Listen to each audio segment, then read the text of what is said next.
berdiri di tempat ini untuk menyampaikan firman Tuhan kepada setiap kita. Sebelumnya mari kita masuk ke dalam doa. Bapa Surgawi, kami ucap syukur dan terima kasih kepada Engkau ya Bapa, karena hari ini Engkau mempertemukan kami di tempat ini Tuhan. Kami ucap syukur Tuhan, kiranya Tuhan berkuasa di tengah-tengah kami dan Roh Kudus berbicara dan di tengah-tengah kami menguasai hati dan pikiran kami Tuhan. Dan biarlah Tuhan memakai hamba-Mu yang ini dan sembunyikan di belakang kayu salib Tuhan, dan hanya nama Tuhan ditinggikan di tengah-tengah kami. Di dalam nama Tuhan Yesus kami mengusir segala hasil jahat keluar daripada ruangan ini, dan hanya nama Tuhan saja yang ditinggikan. Dalam nama Tuhan Yesus kami berdoa. Amin. Saudara sekalian, kita buka Alkitab kita Mazmur pasal 23 seperti yang tadi kita baca ya. Ayat pertama sampai ayat 6. Setelah dapat, mari kita bersama-sama membacanya. Mazmur Daud.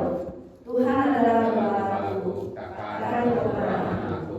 Yang membalikkan aku kepada padang rumput hijau, yang membimbing aku ke air yang tenang, yang menyegarkan jiwaku, yang menuntun aku di jalan yang benar oleh karena namanya. Sekalipun aku berjalan dalam lembah kegelapan, aku tidak takut bahaya, sebab Engkau besertaku. Kalamu dan tongkatmu itulah yang menghibur aku. Engkau menyediakan bidang bagiku di hadapan lawanku. Engkau mengurapi kepalaku dengan minyak, biarku bertemu limpah. Kebajikan kekurangan berada, akan menuju aku seumur hidupku, dan aku akan diam dalam rumah sepanjang masa. Nah, ini Mazmur yang ditulis oleh Daud ketika dia masih sudah tua. Dan ini juga menjadi kekuatan dan hiburan bagi setiap orang Kristen, terutama di masa-masa peperangan seperti ini. Dan banyak orang merasa khawatir dan merasa takut di dalam peperangan saat ini, di mana ada terjadi peperangan oleh Amerika dan dibantu oleh Israel untuk pada saat ini di peperangan terjadi di Timur Tengah di Iran. Di mana kita tahu bahwa God is in control, Tuhan ada di dalam kontrol di dalam kehidupan kita, bahwa di dalam situasi seperti ini banyak mungkin katakan kak saya mengatakan, bagaimana kamu sudah ada mengumpulkan makanan enggak? Sudah beli beras atau bagaimana gitu ya. Tapi suamiku mengatakan jangan khawatir, jangan takut ya kan. Dan juga pada saat ini juga Tuhan mengingatkan kepada setiap kita bahwa Tuhan itu adalah cukup bagi kita.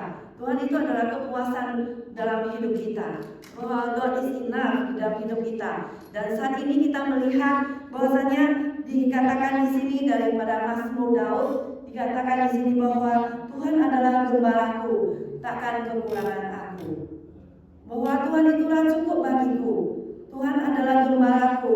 Tuhan itu adalah the Lord is my shepherd, I shall not in want. Tuhan adalah gembalaku, aku tidak akan mau apa-apa lagi gitu. Saya tidak akan khawatir, saya tidak berkeinginan apa-apa, karena Tuhan itu adalah segalanya di dalam hidup kita. Dan Tuhanlah yang mencukupkan kebutuhan jasmani dan rohani kita. Dia menyediakan bagi kita, Dia provide semua yang kita butuhkan. Dalam melukiskan Tuhan itu adalah gembalaku yang baik. Sebagai seorang gembala, Daud menulis pengalamannya bersama dengan pada waktu dia masih muda, yaitu dia menjadi penggembalakan daripada kambing domba ayahnya. Di mana kita melihat dalam 1 Samuel 16 ayat 10 sampai 11, demikianlah kita melihat pada waktu itu Tuhan menyuruh Samuel untuk pergi ke rumah Isai untuk mengurapi anak Isai menjadi raja. Demikianlah dia pada waktu itu anak-anak daripada Isai tampil di depan, dan semuanya itu tidak dipilih oleh Tuhan. Tetapi kita melihat Samuel, maka Samuel berkata, adakah anak-anakku yang lain lagi? Oh, masih ada anakku yang masih kecil yang menjaga kambing domba di padang. Maka dipanggillah dia, itu adalah Daud, di mana dia masih muda, bukannya kemerahan dan juga matanya yang bagus. Maka diurapilah dia menjadi raja oleh Samuel pada waktu itu. Dan Tuhan mengatakan bahwasanya yang dipilih itu bukan kakaknya daripada Daud yang tinggi besar, yang ganteng. Tapi Tuhan mengatakan, manusia melihat apa yang di depan mata, tetapi Tuhan melihat hati. Maka Tuhan melihat Daud yang dipakai oleh Tuhan untuk menjadi raja, menggembalakan umat Israel yang sebagai gembala. Dan pengalaman itulah yang Daud dapatkan sebagai seorang gembala pada waktu itu. Ya, dikatakan di sini juga bahwasanya Yesus berkata bahwa adalah gembala. Ya, di dalam Yohanes 10:1 dikatakan, "Akulah gembala yang baik." Gembala yang baik itu adalah memberikan nyawanya bagi domba-dombanya. Demikianlah Yesus itu juga adalah gembala agung kita. Di dalam Ibrani 13 ayat 20-21 mengatakan, maka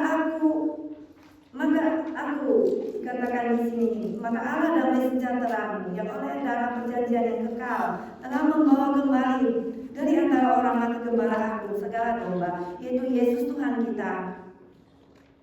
Kiranya memperlengkapi kamu dengan segala yang baik untuk melakukan kehendaknya dan mengerjakan di dalam kita apa yang berkenan kepadanya oleh Yesus Kristus.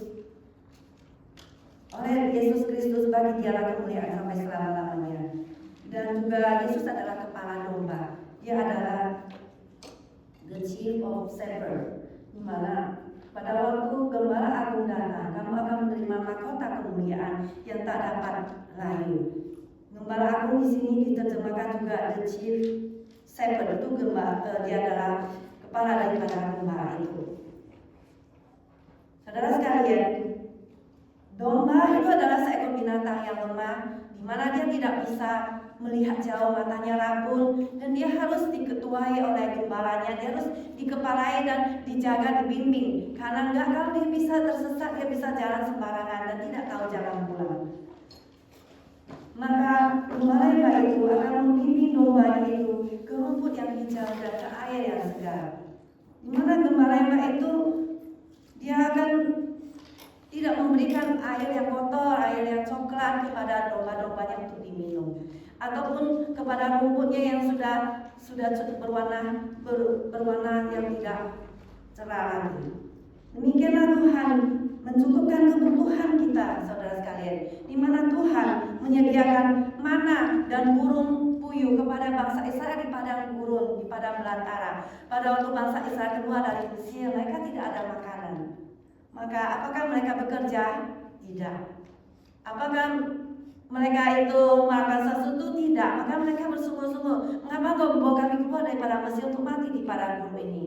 Akhirnya pada pagi hari Tuhan menurunkan mereka apa? Mana, yaitu roti yang berwarna putih untuk dimakan mereka, dan juga burung puyuh untuk dimakan oleh mereka. Dan di sini kita melihat mereka tidak bekerja seperti bunga, ya. Yesus mengatakan, mengapa engkau khawatir? Lihatlah bunga-bunga itu di padang, ya, yang tidak kamu tanami, tapi mereka mempunyai warna yang indah, dan juga burung-burung di udara yang tidak bekerja tapi diberi makan oleh Bapamu yang di surga. Terlebih lagi kamu, ya. Maka Tuhan itu mengatakan, engkau orang yang kurang percaya, ya. Tuhan itu mengkritik kita, hai kamu yang kurang percaya. Maka kita yang lemah imannya, yang kurang percaya bahwa Tuhan akan mencukupkan kebutuhan kita, maka kita pagi-pagian, siang malam bekerja, siang malam untuk mendapatkan sebanyak-banyaknya uang dolar di sini Amerika, kan, untuk kita bawa pulang ke Indonesia, atau bagaimana kita begitu ketakutan. Nah, apakah kamu itu tidak percaya pada Tuhan Bapa di surga yang lebih kaya daripada kita? Maka pada waktu kita itu mengumpulkan semua yang sebanyak-banyaknya untuk kita, bahan makanan, sumber makanan untuk kita semuanya, untuk diri kita sendiri mati, maka kita itu memandang hina kepada Tuhan. Kita sudah menghina Tuhan karena kita tidak percaya kepada Tuhan, bukan?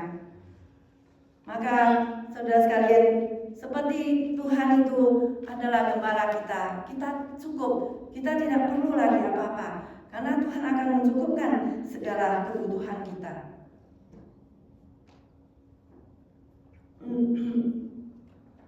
Sampai di sini saudara sekalian, maka kita melihat Yesus itu adalah gembala yang baik bagi kita. yang dimana kalau ada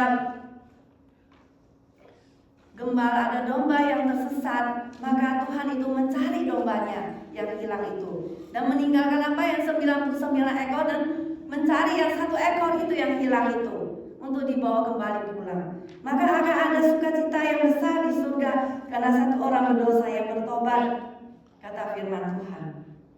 Maka juga di dalam Mazmur 37 ayat 25 dan 26 mengatakan, Musa berkata, ketika aku pada waktu masih muda sampai sekarang aku tua, bahwa Tuhan tidak akan pernah melihat bahwa orang benar itu ditinggalkan oleh Tuhan dan anak cucunya itu menjadi pengemis, minta-minta roti. Ada enggak? Tidak ada.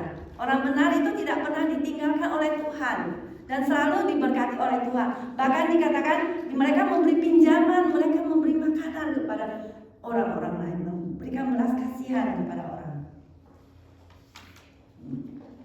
Demikianlah saudara sekalian, bahwasanya Tuhan itu adalah gembala yang baik. Dia mencukupkan kebutuhan kita seperti Tuhan memberikan 5 roti dan 2 ekor ikan kepada 5.000 orang yang pada waktu itu ya mengikuti Yesus dan mereka tidak ada makanan. Maka murid-murid menyuruh mereka pulang aja. Tapi Yesus mengatakan, kau harus memberi mereka makan.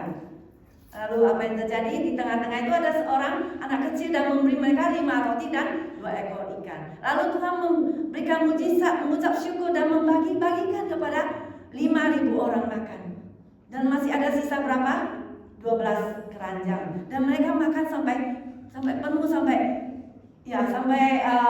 tidak hungry. Mereka tidak menjadi kelaparan. Nah, itulah Tuhan memberikan mujizatnya. Maka ada suatu istilah mengatakan, dunia boleh resesi, tapi anak Tuhan selalu apa? Resepsi katanya. Ya kan? Katanya ada cuma mengatakan demikian. Nah, demikianlah saudara sekalian, di tengah-tengah situasi perang misalnya, kita juga tidak akan khawatir karena apa? Tuhan menyediakan segala kebutuhan kita. Dan kemudian yang kedua saudara sekalian, bagaimana Tuhan itu cukup bagi kita? Yaitu Ia menuntun aku di jalan yang benar. Oleh karena namanya Tuhan itu adalah menjadi apa? Menjadi penuntun kita. Dia menjadi direktur kita. Dia menjadi guidance bagi hidup kita. Dia menunjukkan jalan bagi kita. Ya, gembala itu tahu rumput yang hijau dan air yang tenang yang akan diberikan kepada domba-dombanya untuk memulihkan jiwa kita yang dahaga. Dia mengantar jalan kita di jalan yang benar. Oleh karena namanya apa? Yang kudus, namanya yang ajaib, namanya yang adil, yang benar, ya. Tuhan yang setia, Tuhan yang kasih, Tuhan yang bijaksana. Nah, itulah oleh karena namanya itu, maka Tuhan menuntun kita dan tidak membiarkan kita itu di jalan-jalan yang salah. Maka Tuhan mendireksi hidup kita ke jalan yang benar. Yang tadinya kita itu suka berjalan-jalan sendiri, seperti domba yang tersesat, masing-masing ini mengambil jalannya sendiri. Ya, karena kita sudah jatuh ke dalam dosa. Masing-masing ini mencari jalannya sendiri. Maka kita pada waktu kita ini jalan sendiri, kita merasa apa? Pada waktu kita jatuh ke dalam dosa, hidup kita menjadi apa? Susah. Ya, kita menjadi melara, kita sengsara. Ya, hidup kita menderita karena kita memilih jalan di dalam jalan dosa. Maka pada waktu kita berjalan di dalam jalan yang salah, ya,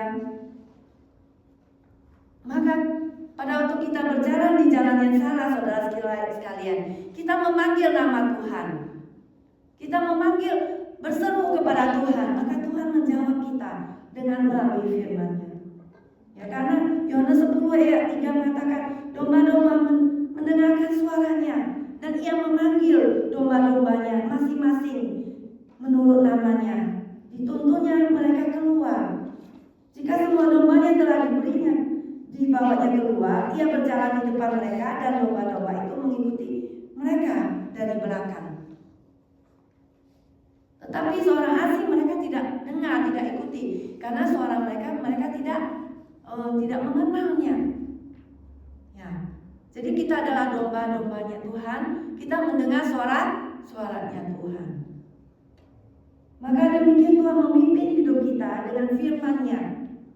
Di dalam Yohanes 14 ayat 21 mengatakan, tetapi penghibur yaitu Roh Kudus yang akan diutus oleh Bapa dalam namaku, dialah yang akan mengajarkan segala sesuatu kepadamu. Dia akan mengingatkan akan segala sesuatu yang telah aku beritahukan kepadamu. Yohanes 16 ayat 8 mengatakan juga bahwa misalnya kalau Roh Kudus itu datang, dia akan mengingatkan kamu kepada apa? Kepada dosa, karena kamu tidak mau menerima Yesus. Akan kebenaran, karena aku akan pergi kepada Bapa. Akan penghakiman, karena penguasa dunia ini telah dihukum. Maka Roh Kudus itu akan membimbing hidup kita, mengingatkan kita akan firman Tuhan. Ya, seperti seorang anak muda jemaat pada waktu dia melakukan laundry, sebelumnya dia sudah turunkan dia punya baju ya. Dia sudah masukkan baju ke dalam laundry dan taruh sabun. Oh, dia sudah masukkan sabun tapi belum masukkan bajunya. Kemudian dia naik ke atas. Pada waktu dia naik ke atas dia lupa apa, terus dia turun, laundrynya udah dipakai orang. Tapi dalamnya sudah ada sabun dia. Ya, dia sebenarnya mau marah, tapi firman Tuhan mengingat dia apa? Kasihilah apa?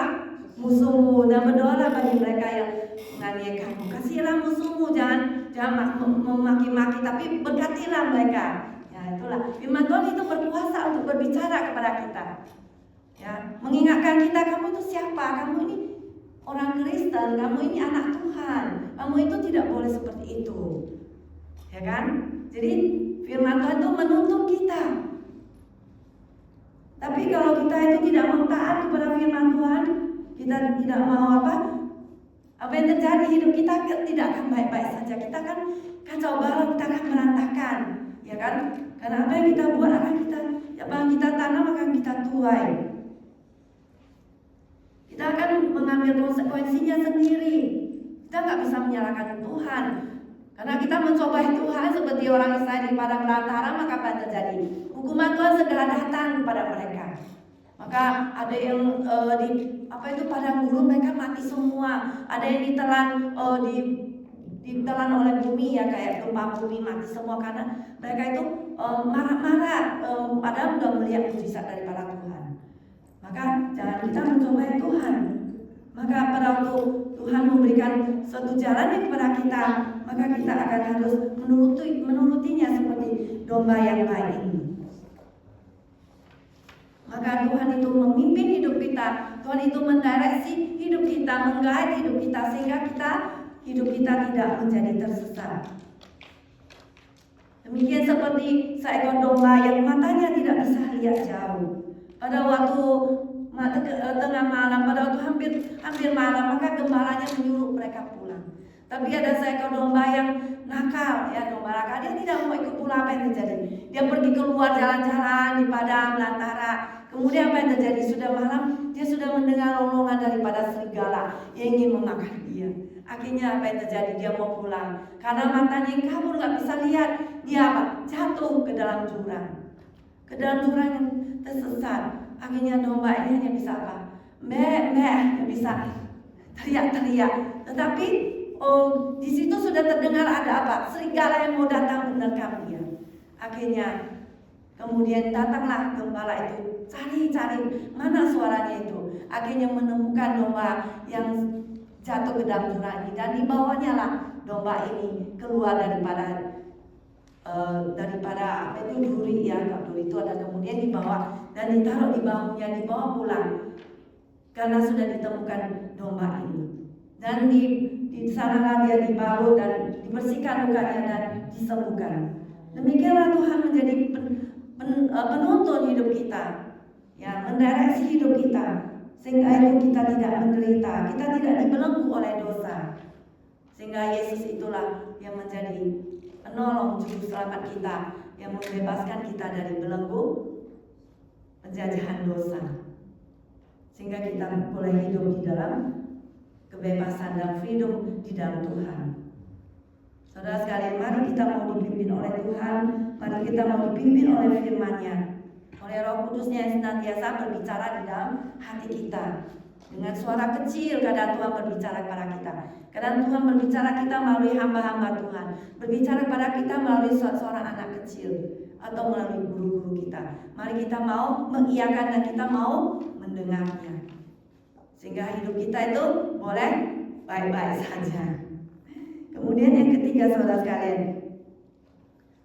gembala yang baik itu yaitu dia selalu memberikan perlindungan dalam hidup kita. Ayatnya yang keempat, sekalipun aku berjalan dalam lembah kegelapan, aku tidak takut bahaya, sebab engkau besertaku. Gadamu dan tongkatmu itulah yang menghibur aku. Nah, saudara sekalian, kematian itu menyebabkan bayangan yang menakutkan bagi kita semuanya. Karena kita tidak bisa menolong untuk akan kehadiran kematian itu. Ada seorang teman di San Francisco mengatakan, dibilang nanti waktu itu sebelumnya ya, tunggu nanti tahun 2020 katanya, nanti sudah nggak ada kematian katanya. Karena keluar itu barang suplemen itu dia ya. Makanya nanti nggak bisa mati katanya. Tunggu tahun 2020. Katanya untuk kita tunggu apa yang terjadi. Keluar apa? COVID-19, semua pada meninggal. Jadi Tuhan itu melihat perkataannya itu ya manusia. Orang sudah dengar dia ngomongnya begini. Ya orang belum mengenal Tuhan ya, belum mengenal firman Tuhan berkatanya seperti ini. Maka kita melihat kita bisa bergumul ya di dalam kepahitan dan kesakitan, penderitaan, penyakit, injury dan sebagainya. Tetapi kekuatan dan keberanian tidak bisa mengalahkan kematian itu. Hanya satu orang yang dapat berjalan dengan kita melalui lembah kegelapan atau bayang-bayang maut dan membawa kita dengan selamat sampai ke seberang, sampai ke surga, yang tempat yang bahagia, tempat yang tidak ada bahaya lagi. Yaitu Yesus Kristus yang telah mati dan bangkit dari kematian itu, di mana Yesus itu telah mengalahkan kematian yang tidak membiarkan kita berjalan sendiri. Siapa saudara sekalian yang bisa membawa kita itu menemani kita sampai menghadapi kematian teman kita? Tidak ada ya, sanak family kita itu ya say goodbye aja ya pada saat terakhir ya. Tapi yang bisa menemani kita sampai meninggal itu siapa? Tuhan Yesus yang akan menemani kita sampai ke surga. Karena Yesus berkata bahwa aku sekali-sekali tidak akan membuang engkau, aku sekali-sekali tidak akan meninggalkan engkau. Janganlah menjadi hamba uang, cukupkanlah pada dirimu apa yang ada padamu. Ya orang Kristen jangan menjadi pelit ya, karena Tuhan berkata janganlah kamu menjadi hamba uang, cukupkanlah dirimu dengan apa yang ada padamu. Karena kekayaanmu itu tidak akan Tuhan Yesus berkata sendiri ya, kamu tidak akan hidup daripada kekayaanmu itu. Hidupmu tergantung daripada Tuhan. Ya seperti orang kaya yang bodoh itu ya, menimbun harta dan sebagainya. Hai jiwaku, tenanglah kamu. Ya kamu tenang aja. Sekarang banyak timbul makanan di gudang, semuanya itu hartamu banyak, bersenang-senanglah. Tapi Yesus berkata, malam itu juga jiwamu akan diambil. Apa gunanya? Ya. Kamu memperoleh seluruh isi dunia ini tapi kehilangan nyawamu. Tapi kamu kehilangan imanmu kepada Tuhan. Maka saudara sekalian, di dalam menghadapi bahaya ya, Tuhanlah yang akan menolong kita di dalam menghadapi segala sesuatu. Bukanlah harta benda kita. Keselamatan itulah yang Tuhan berikan kepada kita. Yesus Gembala Agung ini, ya, dimana pada waktu ini dikatakan di sini Daud tidak dia menempatkan diri sebagai domba ya, tapi sebagai gembala. Dia pada waktu menghadapi ada bahaya daripada dombanya yang menghadapi masalah di mana ada binatang buas datang untuk menerkam domba-dombanya. Maka dia sendiri dengan tangannya yang kosong ini, dia sendiri yang melawan singa ini, melawan semua bear ini beruang ini, sehingga singa ini bisa dikalahkan, dibunuh oleh Daud ini. yang perkasa ini. Gembala ini memakai juga tongkatnya dan gadanya untuk memukul semua singa-singa binatang buas ini yang mencoba ingin memakan memangsa domba-dombanya. Demikianlah itulah yang menghibur kita saudara sekalian. Maka binatang yang buas itu akan lari tunggang langgang karena waktu ada bahaya datang. Maka gembala itu memakai tongkatnya dan gadanya untuk memukul daripada binatang liar ini. Nah saudara sekalian, demikian juga kita melihat Yesus sendiri adalah gembala agung kita, di mana di dalam melalui ya semua masa yang kita hadapi, Dialah yang menjadi penolong kita. Dia menemani kita, ya. Dikatakan di sini di dalam Matius 28 ya, pada waktu engkau menginjili ya, segala kuasa di surga telah diberikan padaku. Karena itu pergilah jadikanlah segala bangsa muridku dan baptislah mereka dalam nama Bapa, Anak dan Roh Kudus. Dan ketahuilah aku menyertai kamu senantiasa sampai kepada akhir zaman. Jadi Tuhan itu yang akan menyertai kita ya pada waktu gelap dan lembah kegelapan, pada waktu menghadapi bahaya. Maka ada Tuhan yang menghibur kita. Maka Tuhan pencipta langit dan bumi yang memiliki alam semesta ini, yang telah menang daripada maut, Yesus Kristus Anak Allah yang tunggal ini, di mana Dia menemani kita ya. Siapakah kita? Ya, maka kita akan sangat bangga. Tuhan menyertai kita pada saat ini juga, dimanapun kita berada. Maka kita tidak akan takut kepada kedahsyatan malam, kepada mara bahaya. Amin semuanya. Kemudian yang keempat, Tuhan itu adalah cukup bagi kita, yaitu bahwasanya Tuhan itu membuat kita bangga. Tuhan itu memberi kemenangan kepada kita. Tuhan itu adalah pembela dan memelihara kita. Engkau menyediakan hidangan bagiku di hadapan lawanku. Engkau mengurapi kepalaku dengan minyak, biar aku penuh melimpah. Ya, di Timur Tengah itu punya kebudayaan, ya, di mana ketika seseorang itu menghadiri pesta, maka ada kebiasaan untuk mengurapi kepala seseorang itu dengan minyak yang harum, sebagai suatu lusian begitu, adalah sebagai suatu tanda kehormatan, tanda penghargaan kepada tamu yang hadir. Dan tuan rumah ini juga diharapkan untuk melindungi tamu-tamunya dari segala melindungi mereka dengan sebaik-baiknya. Dan Allah juga menawarkan perlindungannya seperti tuan rumah ini ya, tuan rumah yang sempurna. Tuan rumah ini bahkan pada waktu kita musuh-musuh mengelilingi kita, Tuhanlah yang memiliki alam semesta ini. Dia yang memiliki kita, dan Dia kan melindungi kita daripada semua musuh-musuh yang mengelilingi kita. Demikianlah bahwa seorang gembala itu akan menyediakan makanan kepada domba-dombanya di hadapan binatang-binatang lain liar itu seperti singa, beruang, serigala dan sebagainya yang telah mati dikalahkan oleh gembala tersebut. Di mana pada waktu seorang gembala memberi makan kepada domba-dombanya, terlebih dahulu dia sudah mematikan semua binatang-binatang liar itu. Dan setelah dia mematikan binatang tersebut, dia taruh dulu binatang yang sudah mati itu, dan kemudian dia menyiapkan makanan bagi domba-dombanya. Maka domba-dombanya itu akan terlihat tenang, dan mereka itu akan dengan tenang memakan makanannya mereka itu. Demikianlah kita melihat Yesus Kristus itu telah mati dan dibangkitkan bagi kita. Dia mati di kayu salib bagi dosa-dosa bagi kita, dan hari ketiga dia bangkit dari antara orang mati. Dengan kebangkitannya dari antara orang mati, dia telah mengalahkan kuasa kematian, dan dia telah mengalahkan kuasa iblis. Maka kita yang percaya kepada Yesus, kita juga diberi kemenangannya atas kita. Maka kita juga dibangkitkan daripada kematian, dan Yesus telah mengalahkan kematian itu dan juga telah mengalahkan iblis itu.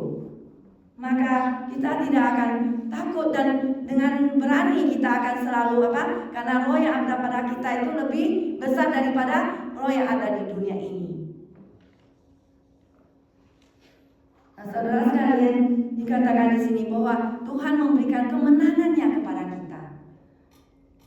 Tuhan telah melucuti pemerintah-pemerintah dan penguasa-penguasa dan menjadikan mereka tontonan umum atas kemenangannya bagi mereka. Dalam Kolose pasal 2 ayat 15. Jadi Yesus telah mengalahkan musuh kita. Musuh kita itu siapa, teman-teman semuanya? Ya, musuh kita itu adalah iblis. Tuhan telah mengalahkan musuh kita itu. Maka kita akan dengan tenang karena Tuhan memberi kemenangannya kepada kita. Karena Tuhan kita telah menang, maka kita juga akan menang. Kita yang mengikut pada Tuhan, kita juga akan menang. Dan dikatakan di sini, engkau mengurapi kepalaku dengan minyak. Di mana seseorang gembala itu akan memberi minyak ke kepala domba untuk menyembuhkan luka-luka mereka, untuk menghidangkan mereka daripada ular-ular, daripada serangga-serangga yang akan menyerang mereka, dan juga memberikan mereka rasa aman, rasa kesembuhan pada mereka. Minyak itu menunjukkan berkat ilahi.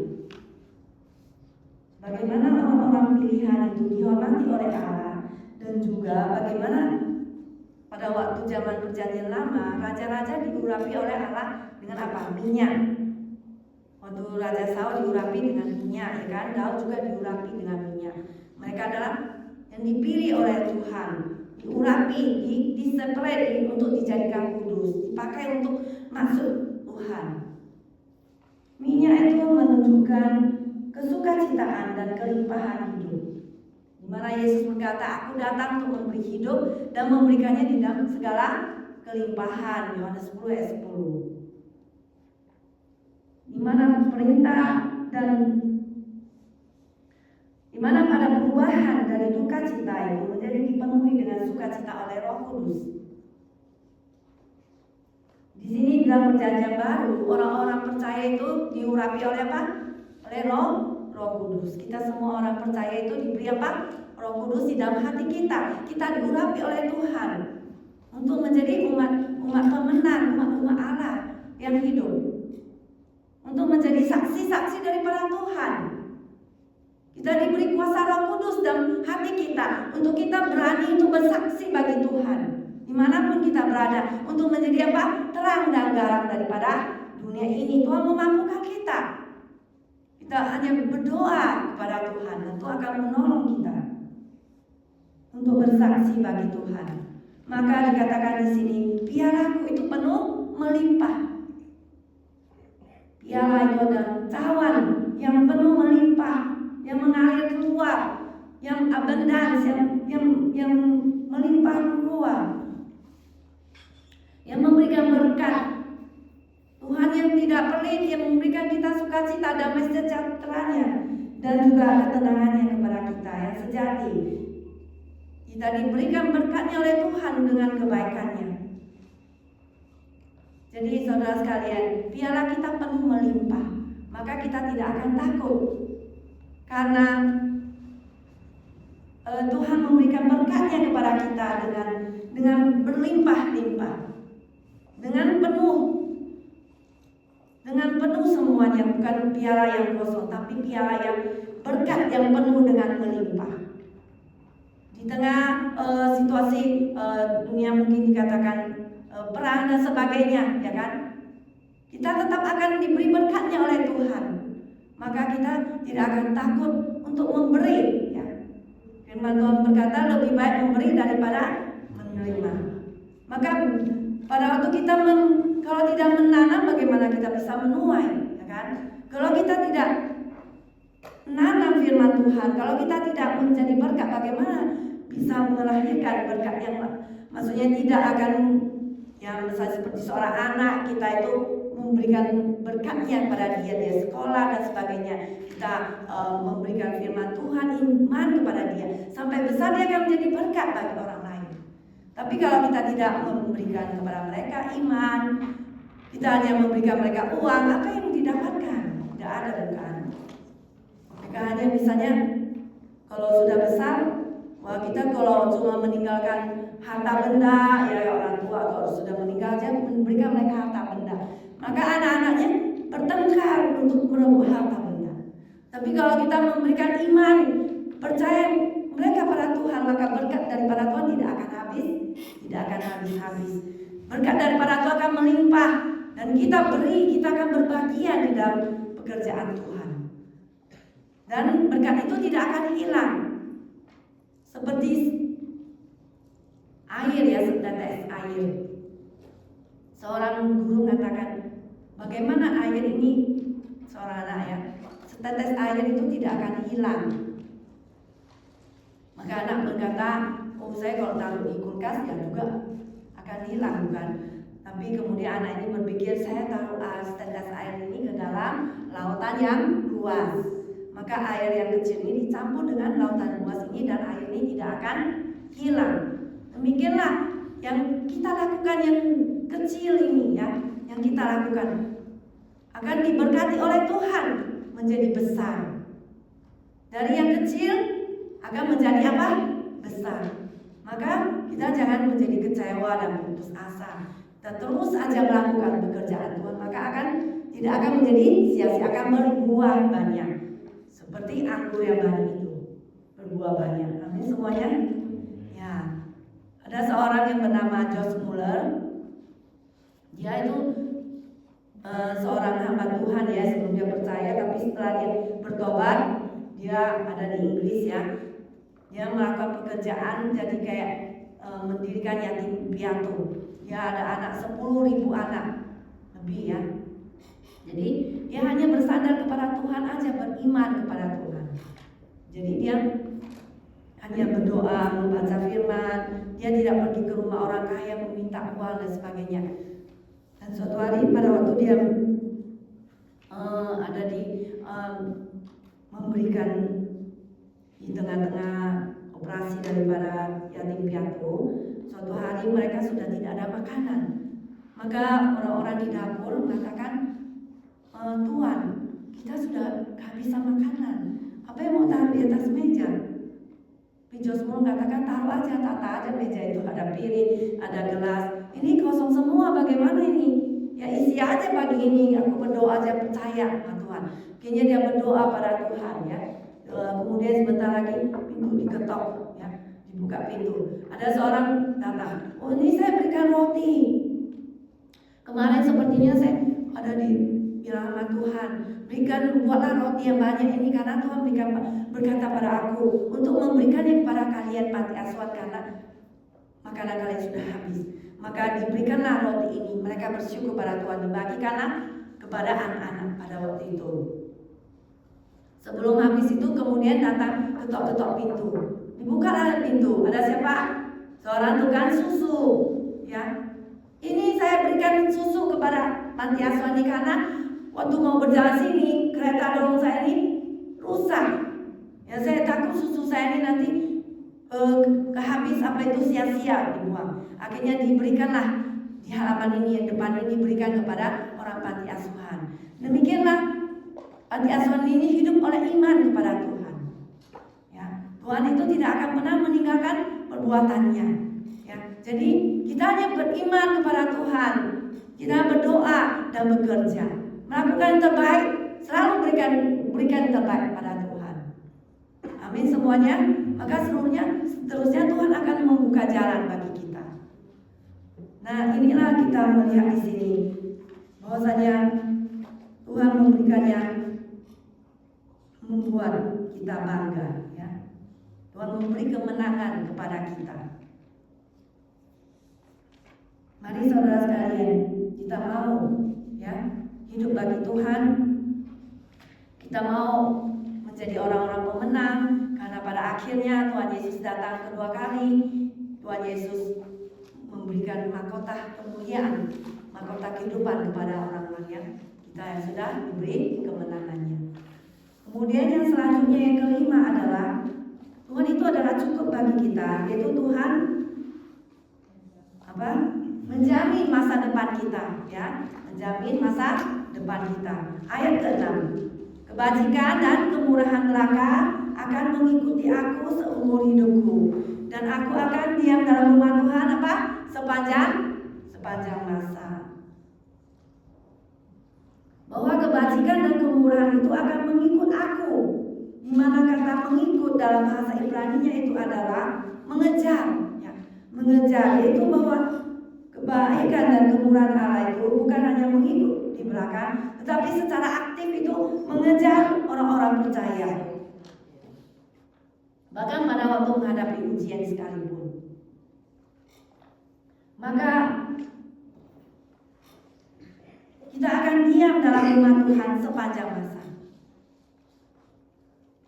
Tujuan akhir hidup orang percaya itu bukan sekedar hidup lebih baik di dunia ini, ya, tetapi tujuan akhir itu tinggal bersama Tuhan, yaitu menikmati hadirat Tuhan untuk selama-lamanya. Amin semuanya. Pada waktu kita berdoa kita menikmati hadirat Tuhan. Pada waktu kita fellowship saat ini, kita menikmati hadirat Tuhan. Makanya kita akan diam dalam rumah Tuhan. Artinya persekutuan yang kekal, yaitu membangun suatu hubungan yang intim, yang dekat, yang tidak pernah rusak dengan Allah Tritunggal, Allah Bapa, Allah Anak, dan Allah Roh Kudus di dalam hidup kita. Dan puncaknya hidup dalam hadiratnya selama-lamanya di sorga. Amin semuanya. Maka kita jangan bolos di dalam ikut kebaktian, ya. Jangan biasakan diri, kata firman Tuhan, untuk tidak hadir di dalam persekutuan orang percaya. Kita jangan absen di dalam kebaktian. Kita akan kehilangan apa? Kehilangan berkat daripada Tuhan. Meski pada waktu kita sesibuk apapun, ya, kalau kita dikasih tugas oleh pendeta, oleh hamba, kita lakukan. Karena kalau kita saya nggak mau, saya sibuk, maka kita akan kehilangan berkat daripada Tuhan. Ya, saya sendiri kalau saya ditugaskan oleh Pak Saul untuk menyampaikan firman Tuhan, ya saya usahakan, ya, sesibuk apapun, sesakit apapun, saya usahakan, ya, saya lakukan. Kadang Pak Saul itu begini, nggak usah ya, nanti kamu ini nggak usah lah, saya aja. Saya bilang tidak, ini bagian saya harus lakukan. Jadi saya tidak menunggu nggak usah khotbah dan sebagainya. Tapi kalau kita mengabaikannya, maka berkat Tuhan akan hilang. Kita tidak tahu berapa yang sudah kita hilang kalau kita tidak mau menggunakan semua yang ada pada kita, yang sudah Tuhan berikan pada kita, yang talenta yang Tuhan berikan pada kita, ya, berkat Tuhan, ya. Tuhan memberikan kita karunia rohani. Kalau kita tidak pakai, akan apa? Akan hilang, ya kan? Kita akan menjadi apa? Menjadi lupa, bukan? Menjadi apa lagi? Menjadi pikun, lebih parah lagi. Maka jangan kita lalai, ya, menggunakan talenta. Jangan kita tidak berbagian di dalam pelayanan Tuhan. Berbagian di dalam pelayanan, ya, melakukan apapun, ya, acara apapun. Kita harus tampil di depan, ya. Kata orang mengatakan store muka, tapi bukan store muka aja, tapi kita melakukan pelayanan untuk Tuhan, ya, lebih daripada itu. Apapun yang juga kita show up, ya, selalu menunjukkan diri kita. Jangan kita batuk sedikit, ya, saya di rumah. Padahal Tuhan, atau hujan, saya nggak mau datang. Padahal setelah kita datang, maka batuk kita jadi sembuh. Amin semuanya. Jadi kalau kita bertemu dengan saudara seiman, iman kita akan dibangunkan kembali. Kita akan dihangatkan kembali di dalam kasih Tuhan, ya. Jadi kita akan berada dalam rumah Tuhan. Allah yang adalah gembala yang sempurna itu adalah Tuhan rumah yang sempurna, berjanji untuk memimpin dan memproteksi kita melalui hidup kita ini, membawa kita ke rumahnya selama-lamanya. Dan juga di dalam Yohanes 3:16 dikatakan, karena begitu besar kasih Allah akan dunia ini sehingga dikaruniakan anaknya yang tunggal, supaya setiap orang yang percaya kepadanya tidak binasa, mereka beroleh hidup yang kekal. Nah, Nah, ini suatu penghiburan bagi kita semuanya. Kemudian juga di dalam Yohanes 10 ayat 28 ya. 10 ayat 28 bunyinya demikian. Dan aku memberikan hidup yang kekal kepada mereka, dan mereka pasti tidak akan binasa sampai selama-lamanya, dan seorang pun tidak akan mengambil mereka dari tanganku. Ya, ini firman Tuhan ya, tidak ada seorang pun yang mampu menariknya, mengambilnya dari tanganku. Jadi tangan Tuhan lebih kuat dari semuanya ini. Dan juga kita akan selalu fellowship dengan Tuhan, ya. Maka di dalam Yohanes 17 ayat 3 mengatakan, inilah hidup yang kekal ini. Apa hidup yang kekal? Hidup yang kekal adalah mengenal. Coba Yohanes 17 ayatnya yang ketiga.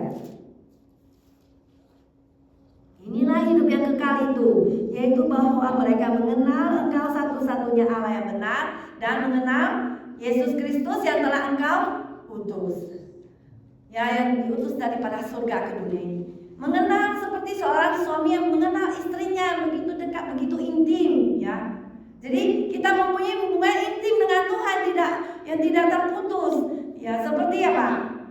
Seperti pokok anggur dengan rantingnya, kan? Yesus berkata apa? Akulah pokok anggur yang benar dan kamulah caranya. Barang siapa tinggal dalam aku dan aku dalam dia akan berbuah banyak. Jadi kita bersekutu dengan Tuhan, diam di rumah Tuhan seumur hidup kita.